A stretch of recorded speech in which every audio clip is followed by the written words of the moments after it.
Welcome to this explainer. You know, it feels like every few years a shiny new report drops, detailing exactly how African cities can finally build the revenue base they so desperately need. And look, the reports are usually well written, the data is entirely real, and the authors genuinely want to help. But then, absolutely nothing changes. To understand why, we have to look at the impossible arithmetic of the situation. Take a provincial African city of 3 million people, a place like Mbuji-Mayi in the Democratic Republic of Congo. For a city that size, it needs $11 million a year just to function at the absolute bare minimum level. But under the most optimistic best-case scenario assumptions, it collects somewhere between $180,000 and $400,000. That is a massive funding gap of 97 to 98%. So in this explainer, our goal is to methodically eliminate the wrong paths. We're going to look at every major proposed solution to this massive gap, and we're going to show you precisely why each one fails. Okay, let's dive into this. We're going to conduct a bit of a clinical autopsy today on the 6 universally accepted solutions for municipal finance, before we shift gears to look at the profound historical realities that actually drive fiscal behavior. Starting with Section 1, the unsolvable math problem of taxing the informal vendor. So the first and arguably the most common proposal you'll hear is to formalize and tax the informal sector. The general idea is to bring your everyday street vendors, market traders, and artisans into a system where they register and pay a small fee that funds local services. And on paper, charitably speaking, it sounds perfectly reasonable, right? I mean, the informal sector is where the vast majority of local economic activity is actually happening. So surely some tiny fraction of that daily activity can be captured as revenue to run the city. But let's actually look at the math. Picture a woman selling oranges in a market in Mbuji-Mayi. On a good day, she earns somewhere between $2 and $5. If you apply a standard 2% surcharge on her daily transactions, you are looking at producing, at most, 10 cents a day. That is roughly $35 a year. Even if you multiply that across an entire market of, say, 200 vendors, and assuming they all perfectly pay their surcharge with zero friction, you generate somewhere between $5,000 and $7,000 annually. Now contrast that $5,000 to $7,000 with the $11 million required. Vendor taxation covers less than 1/20th of 1% of the minimum municipal budget. The math simply does not come close to working. Now you'll often hear advocates point to China, right? Because China uses an urban maintenance and construction tax, which is basically a commercial surcharge that funds local infrastructure. But that is an entirely incomparable situation. China's surcharge rides on top of a massive national value-added tax base, generated by literally trillions of dollars of formal commercial activity. It is a tax on a global manufacturing superpower, not a tax on subsistence orange sellers. Let's move to Section 2, Trade and Corporate Illusions, specifically the corporate income tax. If the small vendors can't pay, the emotionally satisfying argument in the development toolkit is to make the large corporations pay.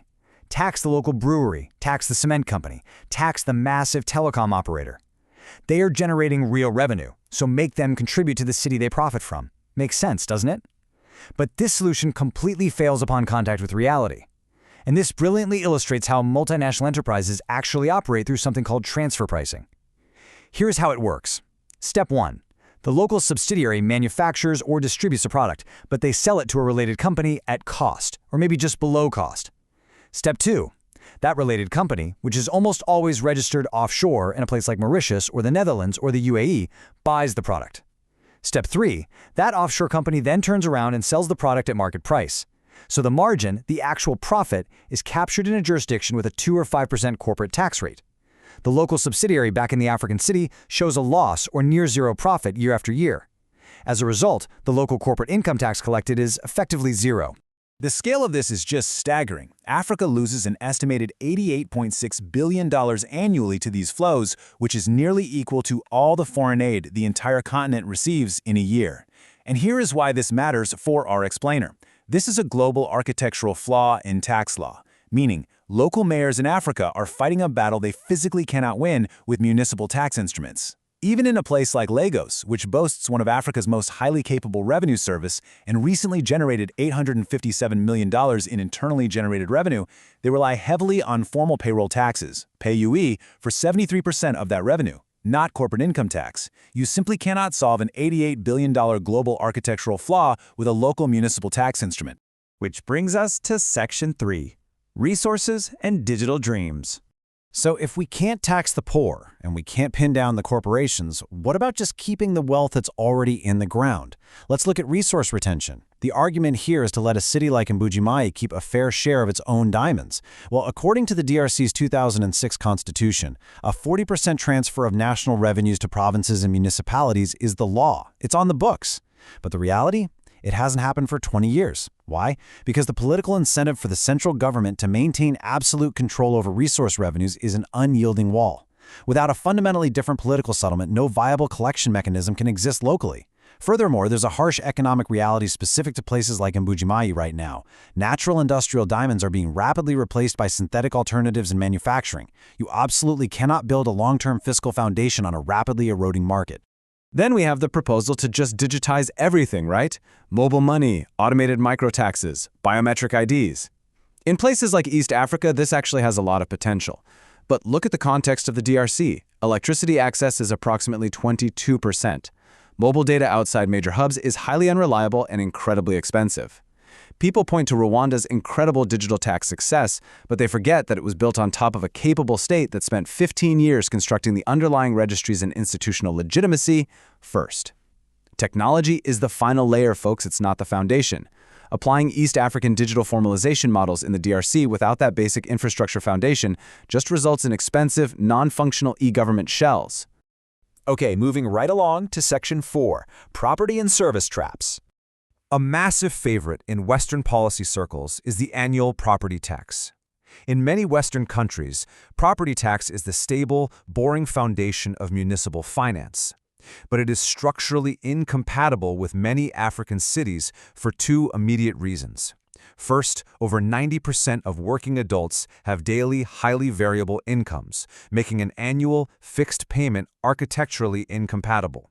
Second, land tenure is fiercely contested, with overlapping claims by customary chiefs, the state, and informal residents. Now, what's really interesting about this slide is a third, much deeper reason, the cosmological dimension. In many communities, the ancestral connection to land is the core organizing principle of social identity. The land is inherited through generations of kinship. You belong to the land. Therefore, when the state suddenly demands a payment for the right to remain on that land, it is not just an unpopular tax. It is a profound cultural offense. It implies the state owns something it has absolutely no legitimate claim to. The ancestors did not pay rent, so their grandchildren shouldn't either. This resistance is structural and cosmological, not merely sentimental. To prove just how difficult this is, let's look at Kigali, Rwanda. Rwanda has strong political will, a booming real estate sector, and highly effective revenue authorities. Yet, even in Kigali, property tax amounts to roughly 3% of local revenues. Why? Because there are only 2,905 properties legally held in freehold, compared to a staggering 258,000 informal properties. If Kigali, operating under optimal African governance conditions, only manages 3%, attempting this in Mbuji-Mayi will produce close to nothing at a massive political cost. The sixth solution is the fee-for-service model. Basically, charge residents for waste collection or road maintenance, linking their payment explicitly to service delivery. It is conceptually elegant, for sure, but it's logically circular. Flat out, how do you charge a maintenance fee for a road that hasn't been built yet? You can't. You can't charge for waste collection in a city with no waste collection. The whole root of the problem is that the municipality cannot afford to deliver the service in the first place. Now, let's slow things down a bit for Section 5 as we pivot to something much heavier, the colonial tax memory. All 6 of the administrative solutions we just talked about share a single fatal flaw. They assume that if you just design the instrument correctly, if you get the tax rate right or the digital system humming perfectly, people will simply comply. They treat fiscal compliance purely as an administrative problem. Let's move to and see how this builds into the psychological reality. Under colonialism, head and hut taxes were not just revenue instruments. They were the primary mechanisms of forced wage labor, intentionally destroying subsistence economies to extract resources. Tax collectors literally arrived with soldiers, property was confiscated, and men were beaten for failing to pay in a currency they had no legal way to earn. This is a lived memory, transmitted generationally. When you propose a new payment to the state today, you are reactivating a very specific memory of extraction without reciprocity. Modern taxation in this context is a psychological and political crisis. It is not an administrative hurdle. So, behavioral research steps in and gives us exactly what is required for first-time fiscal compliance in low-trust environments. First, value must be delivered, not promised in a glossy brochure, but actually delivered before any payment is requested.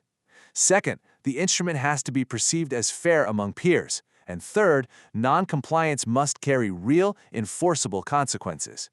In most African provincial cities, the state completely lacks the capacity for enforcement. Therefore, the initial municipal instruments must be entirely voluntary, driven by the value of what is being protected, not by the threat of force. Finally, Section 6, legitimacy precedes taxation. We have methodically dismantled the 6 universally proposed solutions today. Taxing informal vendors is mathematically trivial. Corporate income tax is bypassed globally. Resource retention hits an absolute political wall. Digital formalization lacks the physical foundation. Property taxes clash with structural and cosmological reality. And fee-for-service models are logically circular. They all fail because of very specific structural, physical, and psychological barriers. So, the crucial point is this: taxation does not create legitimacy. Legitimacy creates the conditions under which taxation becomes possible. The international development industry has essentially had this equation backward for 60 years. You absolutely cannot force a tax onto an environment where the foundational legitimacy and basic services do not yet exist. That brings us to the end of our structural autopsy for today. But wait, there are exceptions. Lagos, Kigali, and Addis Ababa have managed to partially succeed where so many others have failed. But if all these administrative tools are fundamentally broken, how exactly did they do it? What invisible foundation did they build first? Make sure to join us in the next explainer, where we will dive deeply into these rare exceptions. As you'll see, understanding the specific combination of conditions that allowed them to succeed actually proves everything we've just dismantled today. See you next time.